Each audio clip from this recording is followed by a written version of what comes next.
The research vessel Hawking drifted silently through the outer reaches of the HD 200 and 9458 system, its quantum sensors probing the unusual radiation patterns emanating from the system's gas giant. Captain Sarah Chen stood at her command station, dark eyes fixed on the holographic display that showed the complex dance of particles their research team had spent the last 3 months studying. "Dr. Reynolds, are you seeing these patterns?" she asked, addressing the ship's lead scientist. "They're unlike anything in our database." Dr. James Reynolds, a lanky physicist with prematurely gray hair, nodded enthusiastically. "The quantum fluctuations are extraordinary. This could revolutionize our understanding of dimensional physics." The Hawking wasn't a military vessel, despite its advanced shielding and defensive capabilities. The ship represented humanity's finest achievement in deep space research technology, equipped with sensors and analytical systems that could probe the very fabric of space-time. Its crew of 50 consisted primarily of scientists and researchers, though all had received standard Space Force training. Lieutenant Maria Santos's voice cut through the quiet buzz of the research deck. "Captain, multiple objects just dropped out of FTL. Configuration unknown." Her hands moved swiftly across the tactical display. 7 vessels, approximately cruiser-class size. They're arranging themselves in a containment pattern around us. Sarah straightened, her military training taking over. Defensive systems online. Passive mode only. Communications, broadcast standard greeting protocols, all frequencies. Before her communications officer could comply, a transmission cut through their channels. The holographic display shifted, revealing a towering, avian-like being. Its feathered crest rose in what Sarah's xenobiology training suggested was an aggressive display. "Unknown vessel, you have entered restricted Confederation space. Your weapons signatures indicate hostile intent. Power down all systems immediately." Sarah kept her voice steady. "This is Captain Sarah Chen of the Earth research vessel Hawking. We are conducting peaceful scientific research. Our defensive systems are standard for deep space exploration. We were unaware this system was claimed territory." The alien commander's pupils contracted. "Earth, we have no record of this designation. Your vessel's energy readings suggest technological capabilities far beyond those of an unknown species. You will submit to immediate boarding and inspection." "I'm afraid that's not possible," Sarah replied. "We carry sensitive research equipment that requires careful handling. I'm happy to transmit our credentials and research parameters." "Your deception is noted," the alien commander interrupted. The Hawking's defensive systems activated. Targeted electromagnetic pulses disrupted the alien vessel's sensor arrays. Quantum field generators created localized areas of distorted spacetime, confusing their targeting systems. It was a demonstration of power that would raise questions they'd hoped to avoid, but the alternative was worse. "Captain," Dr. Reynolds called out, "the research data is secure, but these attacks, they're going to notice the quantum signature in our defensive systems." Sarah nodded grimly. "They already have. Lieutenant Santos, prepare for emergency quantum shift. Dr. Reynolds, is your team ready for dimensional transition?" "Ready, Captain. But this will confirm their suspicions about our technology level." "Better that than losing the ship." Sarah opened a final channel to the alien fleet. "Confederation vessels, this is your final warning. We have shown restraint, but we will defend ourselves. Break off your attack." The response came in another volley of weapons fire, this time coordinated from multiple vectors. The Hawking shields flared but held steady. "Quantum shift in 3, Sarah announced. 2, 1. The research vessel seemed to flicker, its form becoming momentarily transparent. The alien weapons passed harmlessly through the space it had occupied as the Hawking shifted partially out of normal spacetime, occupying multiple dimensional states simultaneously. Through their sensors, they watched the Confederation fleet's confusion. Their attacks ceased as their target became impossible to lock onto, existing in a state their weapons couldn't affect. "Captain," Santos reported, They're attempting to send transmissions, long-range communications, probably calling for reinforcements. Sarah made her decision. Plot a course out of the system. Multiple quantum jumps, random pattern. We need to report this to Earth Command immediately. As the Hawking prepared to leave the system, Sarah watched the alien vessels on her display. This encounter would change everything. Humanity had hoped to keep their true technological level hidden for a few more decades, allowing them to prepare properly for galactic politics. That was no longer an option. Dr. Reynolds, she called out, prepare a full report on the encounter. Include all sensor data on their weapons and tactics. Command will want to know exactly what we're dealing with. The Hawking disappeared in a flash of quantum energy, leaving behind a very confused and concerned Confederation fleet. Humanity's secret was out, at least partially. Now they would have to deal with the consequences. In her ready room later, Sarah compiled her report to Earth Command. The encounter could have gone better, but it could have been much worse. They had revealed some of their technological capabilities, but not all. The quantum shift drive was just one of many advances they'd kept hidden. As she finished her report, Sarah couldn't help but smile slightly. The Confederation thought they'd encountered an upstart species with unexpectedly advanced technology. What they didn't realize was that they'd barely scratched the surface of what humanity could do. The real question was, how would Earth respond to this forced revelation of their capabilities? The answer, she suspected, would reshape the galaxy's balance of power forever. The Earth Defense Council chamber hummed with tense energy as Admiral Victor Reyes stood before the assembled representatives. The holographic display behind him showed the encounter between the Hawking and the Confederation fleet from multiple angles, recorded by the research vessel's quantum sensors. As you can see, Reyes said, his weathered face illuminated by the display's glow, Captain Chen handled the situation admirably. However, the Confederation's aggressive response confirms our long-held concerns about first contact scenarios. Council leader Diana Martinez leaned forward, her silver hair catching the light. How long until the Confederation traces the Hawking's quantum signature back to Earth? Our analysts estimate 3 days, possibly 4. Reyes gestured, and the display changed to show a map of local space. They're already mobilizing ships from 3 different sectors. The Confederation clearly views our level of technology as a threat. Then it's time, Martinez declared, looking around the chamber. Initiate the Aegis Protocol. The word sent a ripple through the assembled council members.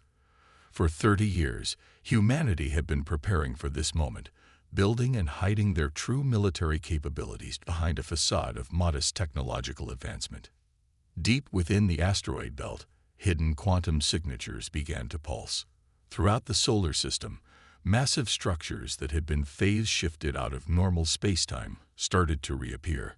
Earth's real fleet was awakening. Admiral Reyes smiled grimly. The Sentinel-class battleships are coming online. All 20 of them. The holographic display filled with new signals as ships emerged from their quantum hiding places. Each Sentinel-class vessel was 3 kilometers long, their sleek hulls incorporating technology that the Confederation couldn't begin to comprehend. But they weren't alone. Strike cruisers responding, reported Fleet Commander Yuki Tanaka from her station.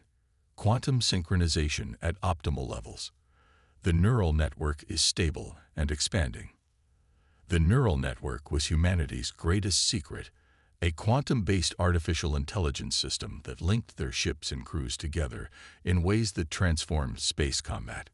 It didn't control the crews, it enhanced them, allowing for coordination and reaction speeds that would seem impossible to outside observers. What's the status of the Confederation fleet? Martinez asked.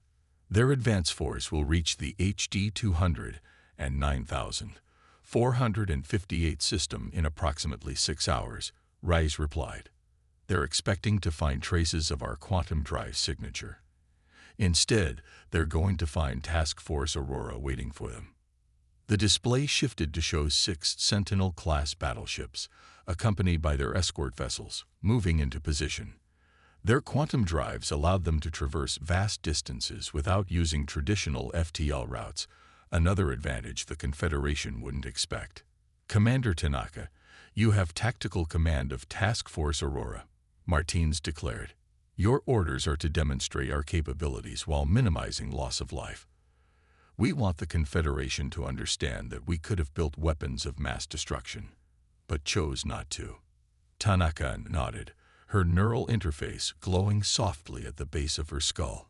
Through it, she could feel the pulse of the neural network, connecting her to every ship and crew member in her task force. The Aegis protocol was designed for precisely this scenario, Reyes reminded them.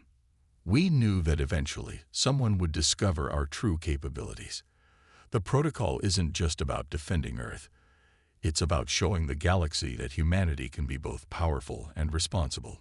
In space, the human fleet moved with unprecedented coordination. The neural network allowed ships to function as a single organism, their quantum-shifted weapons and defensive systems operating in perfect harmony. They weren't just ships, they were humanity's statement to the galaxy. The Sentinel-class battleship Hyperion, Tanaka's flagship, led Task Force Aurora toward their destination. Its quantum core pulsed with enough energy to power a small sun, but the ship's emissions were virtually undetectable thanks to dimensional shifting technology. All ships reporting ready, Tanaka announced. Neural network synchronization at 100%. Quantum weapons primed but safety protocols engage. We're ready to show the Confederation exactly what they're dealing with. Martinez stood, addressing the Council. For 3 decades, we've hidden our true capabilities. We've watched other species wage wars of conquest, seen them bully younger civilizations. We chose a different path. Our technology is defensive in nature, designed to protect rather than destroy. Today, we show the galaxy that humanity has the power to be a destroyer, and the wisdom not to be. Through the neural network, every crew member in the fleet felt the weight of the moment. They had trained for years for this scenario, preparing to reveal humanity's true face to the galaxy. The Aegis Protocol wasn't just a military strategy. It was a philosophical statement. In her command chair aboard the Hyperion, Commander Tanaka opened a channel to all ships. Task Force Aurora, prepare for quantum jump. Today we show the Confederation that humanity doesn't need planet-killing weapons or overwhelming force to be strong. We show them that true power lies in choosing how not to use it. The fleet vanished in a cascading wave of quantum energy, leaving behind a solar system that suddenly seemed much less defenseless than the galaxy had believed. In their wake, dozens more ships emerged from quantum storage, taking up defensive positions throughout human space. Back in the Council chamber, Admiral Reyes watched the tactical display with satisfaction. The Confederation thinks they caught us hiding something in that research vessel. They have no idea that everything we've revealed so far has been exactly what we wanted them to see. Martinez nodded. And now they'll learn why humanity chose to develop defensive technology rather than offensive weapons.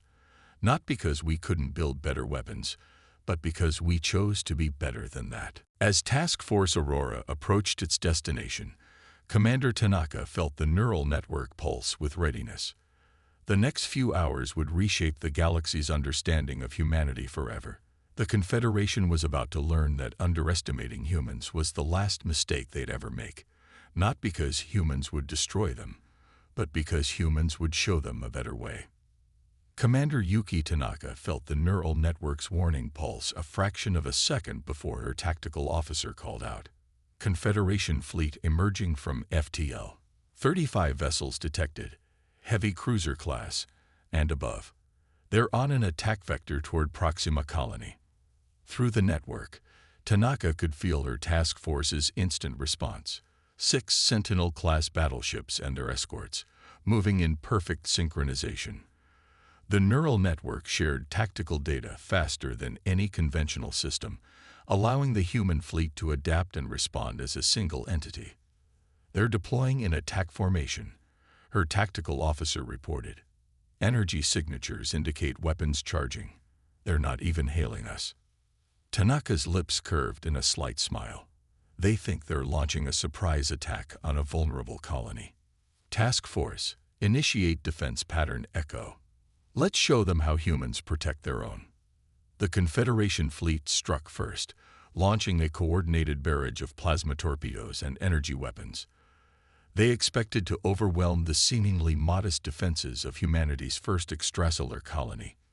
What they got instead was their first real glimpse of human military capability. The Hyperion and its sister ships activated their quantum field generators.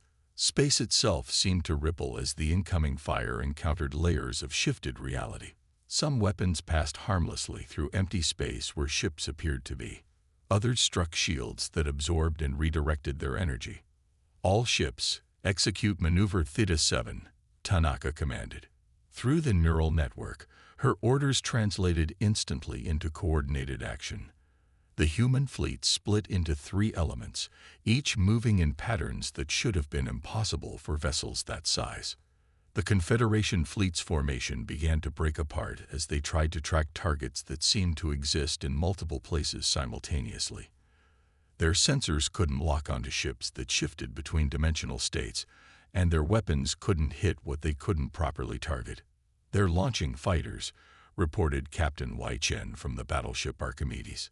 Through the network, everyone could see the swarm of small craft emerging from the Confederation's larger vessels. "Interesting choice," Tanaka responded. "Deploy our countermeasures. Non-lethal protocols remain in effect." From the human ships emerged what looked like clouds of silver mist. In reality, they were swarms of quantum-linked nanites, each programmed to disable rather than destroy. The fighters found their systems shutting down as the nanites interfaced with their computers, forcing emergency landings on their carrier ships. The Confederation fleet's admiral finally opened communications. His avian features showed clear agitation. "What manner of devilry is this? Your ships violate the laws of physics." "No," Tanaka replied calmly. "We just understand those laws better than you do. This is your only warning. Withdraw from Proxima space immediately.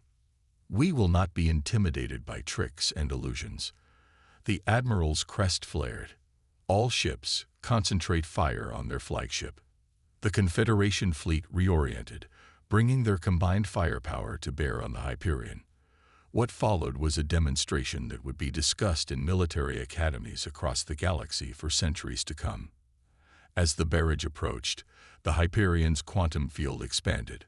The massive battleship seemed to fragment into dozens of copies, each one partially phased into different dimensional states. The Confederation's weapons passed through most of them, while others absorbed and redirected the energy back into space. "Their weapons are powerful," Tanaka noted, monitoring the data through her neural network interface. "But predictable. Neural network, analyze attack patterns, and calculate optimal response vectors." The network processed combat data from all ships simultaneously, developing and implementing countermeasures faster than any biological or artificial system could alone. It wasn't just computation. It was the combined intuition and experience of every linked crew member, enhanced and accelerated beyond normal limits. "They're trying to establish a blockade pattern," reported Lieutenant Sarah Martinez, Tanaka's tactical officer, "attempting to cut us off from the colony." Tanaka nodded. "Time to show them why that's a bad idea. All ships, execute Operation Lightbringer." The human fleet moved with impossible precision. Ships phased in and out of normal space, appearing inside the Confederation formation. But instead of attacking, they began generating overlapping quantum fields that disrupted the alien vessel's drive systems and weapons without harming their crews. "By the eternal stars." The Confederation admiral's voice carried a note of fear now. "How are you doing this? Your technology. It's impossible." "Not impossible," Tanaka corrected. "Just beyond your current understanding. Stand down your fleet, Admiral. We've disabled your weapons and drive systems, but your life support remains untouched. We could have destroyed your ships a dozen times over. We chose not to." Through the neural network, Tanaka could feel the satisfaction of her crews. They had trained for years to fight without killing. to demonstrate power through restraint rather than destruction. Today, that training had paid off. The Confederation fleet hung motionless in space, their mighty warships rendered impotent by technology they couldn't comprehend. Around them, the human vessels maintained their quantum fields, their presence both a warning and a promise. Why? The Confederation admiral's question carried genuine confusion. Why develop such power only to use it for defense?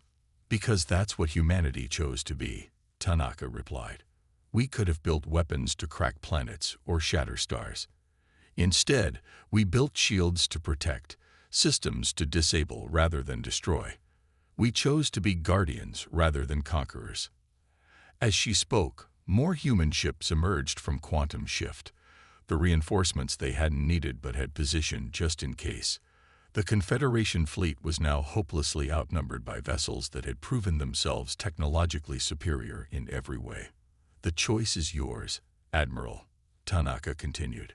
We can disable your entire fleet and tow you back to your territory, or you can withdraw under your own power. Either way, the galaxy needs to understand something. Humanity will not be threatened, bullied, or conquered, but neither will we become what we fought to prevent. Through the neural network, Tanaka felt the pride of her crews, the satisfaction of a battle won without casualties. They had revealed humanity's power while maintaining their principles. It was a victory that would resonate far beyond this single engagement. The Confederation fleet, when their systems were restored, chose to withdraw. They had come expecting to find an upstart species ripe for conquest. They left understanding that the galaxy's balance of power had shifted forever, not through force of arms, but through the power of human ingenuity and restraint. The Confederation's Grand Council chamber fell silent as Dr. Elena Rodriguez's hologram flickered into existence. The human scientist stood calmly before the assembled representatives of 200 spacefaring species, her neural interface glowing softly at the base of her skull. Distinguished representatives, she began, you've requested an explanation of human military technology, particularly regarding the recent encounter at Proxima Centauri. I'm here to help you understand not just what we've created, but why. The Confederation's High Speaker, an ancient being of crystalline structure, chimed in resonant tones. Your ships moved with impossible coordination.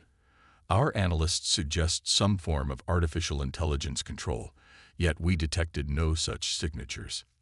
Elena smiled. That's because you were looking for the wrong thing. The neural network isn't AI. It's something entirely new. A synthesis of human consciousness and quantum computing that transcends both. She gestured, and a holographic display materialized, showing the intricate web of quantum connections that linked human ships and crews. Humanity discovered early in our development that traditional AI had limitations. Instead of trying to replace human consciousness, we found a way to enhance and connect it. The chamber erupted in murmurs as the implications became clear.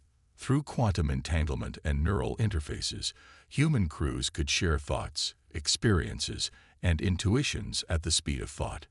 Each ship became an extension of its crew's collective consciousness, while the neural network linked all ships together into a single coordinated entity.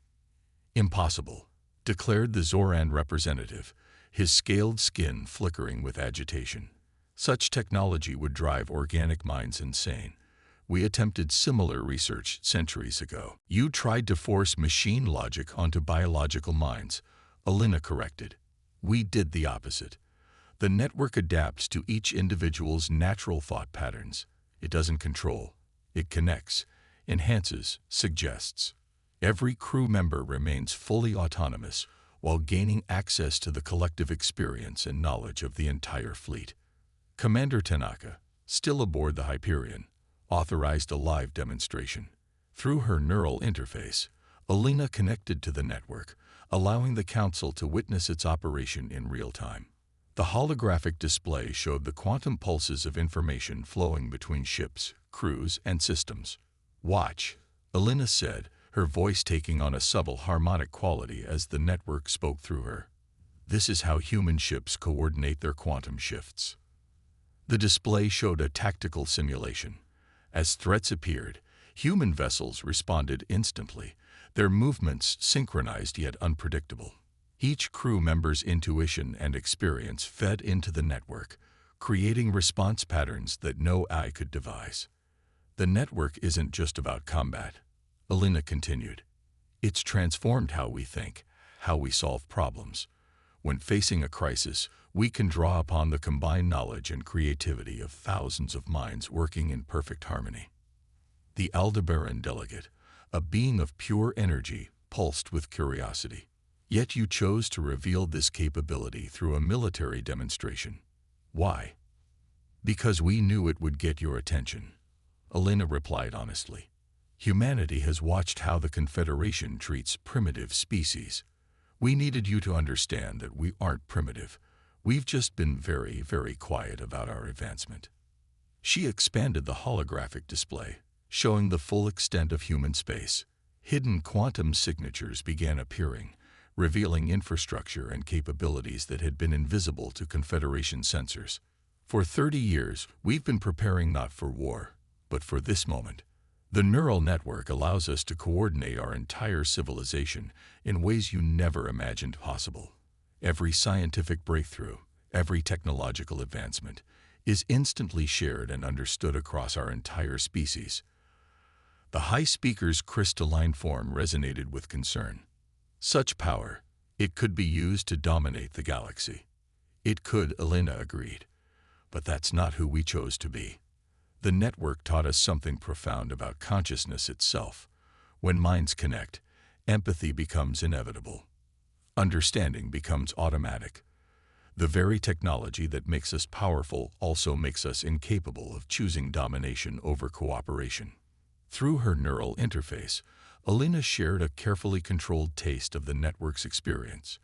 The council members felt the harmonious flow of thousands of connected minds, each distinct yet part of a greater whole. They felt the automatic rejection of violence, the inherent drive toward protection rather than destruction. This is why our ships don't carry planet-killing weapons, Alina explained. Why our quantum technology is focused on defense rather than offense. The network makes it impossible to maintain the illusions that drive species toward conquest. When you can truly feel the consciousness of others, war becomes unthinkable. The chamber was silent as the implications sank in. Humanity hadn't just developed advanced technology. They'd evolved beyond the psychological limitations that had kept the galaxy locked in cycles of conflict for millennia. We're not here to judge or condemn, Alina continued. We're here to offer an alternative. The neural network can be adapted for interspecies communication. Imagine a galaxy where misunderstandings become impossible, where knowledge and discovery are instantly shared across civilizations. The High Speaker's crystalline form pulsed with complex harmonics. You're proposing to fundamentally change how spacefaring species interact. We're proposing to share what we've learned, Alina corrected. The choice to use it will remain with each species. The network has taught us that true power lies not in forcing change, but in offering possibilities. As if to emphasize her point, the tactical display showed the Hyperion and its task force powering down their quantum weapon systems. Across human space, ships and stations shifted their defensive postures to minimal readiness. This is humanity's true strength, Alina concluded. Not our technology, not our ships, but our understanding that the greatest power lies in choosing not to use it. We don't want to rule the galaxy. We want to help it grow. 1 year after the Proxima incident, the great dome of the new Galactic Forum gleamed under the light of 3 suns. The station, built through a collaboration of human and Confederation engineering, represented everything humanity had hoped to achieve. Its quantum-shifted halls could accommodate representatives from every known spacefaring species, while its neural network interfaces allowed for unprecedented levels of communication and understanding. Admiral Victor Rice stood beside Council Leader Diana Martinez as they watched representatives from 20 different species experiencing the neural network for the first time. The technology had been carefully adapted for each species' unique biology and psychology, allowing them to connect without losing their individual identity. They said it couldn't be done. Martinez observed, watching a crystalline Aldebaran merge its energy consciousness with the network. That different species minds were too alien to connect meaningfully. They underestimated both the network's adaptability and their own capacity for understanding, Rise replied, just as they underestimated humanity. Through the forum's vast windows, they could see the combined fleet that now protected the station. Confederation warships flew alongside human vessels, their crews learning to coordinate through modified versions of the neural network. The technology that had once been humanity's greatest secret was becoming the galaxy's greatest tool for peace. Commander Tanaka entered the observation deck, her neural interface now sporting the additional crystals that marked her as one of the first multi-species network coordinators. The Zoran delegation just completed their first full immersion, she reported. Their experience with hive mind structures made the transition particularly smooth. And the Confederation military liaison? Martins asked. High Commander Vexthor it is. Tanaka allowed herself a small smile. Let's say he's having to revise a lot of long-held beliefs about human capabilities. The same Vexthor, who had once dismissed humanity as primitive, now spent hours in the network's training protocols, learning how quantum-shifted battle formations could work in harmony with traditional Confederation tactics. His initial skepticism had transformed into an almost childlike enthusiasm for the possibilities. Dr. Elena Rodriguez joined them, accompanied by a hovering swarm of holographic displays showing the network's expansion across known space. The integration is proceeding faster than we anticipated. It turns out that most species have been waiting for something like this. They just didn't know it. Any problems? Rise asked, ever the military man looking for potential issues. A few expected cultural adjustments, Elena acknowledged. The Meridians needed special filters to handle their non-linear perception of time. The quantum crystallines required additional security protocols due to their natural ability to manipulate quantum states. But the network adapts, it learns, it grows. They watched as a group of young diplomats from various species gathered in one of the forum's quantum-shifted spaces. Through the network, they could share not just ideas but experiences, memories, and perspectives. Cultural barriers that had taken centuries to develop were dissolving in moments of shared consciousness. We're still maintaining the defensive applications separately, correct? Martins asked. Of course, Rise confirmed. The Aegis protocol remains under human control. We share knowledge and coordination capabilities, but our quantum weapon systems and dimensional shift technology remain classified. Trust is earned slowly. Though some species have already begun developing their own applications based on the principles we shared, Tanaka added. The Aldebaran energy beings have made fascinating breakthroughs in quantum field manipulation.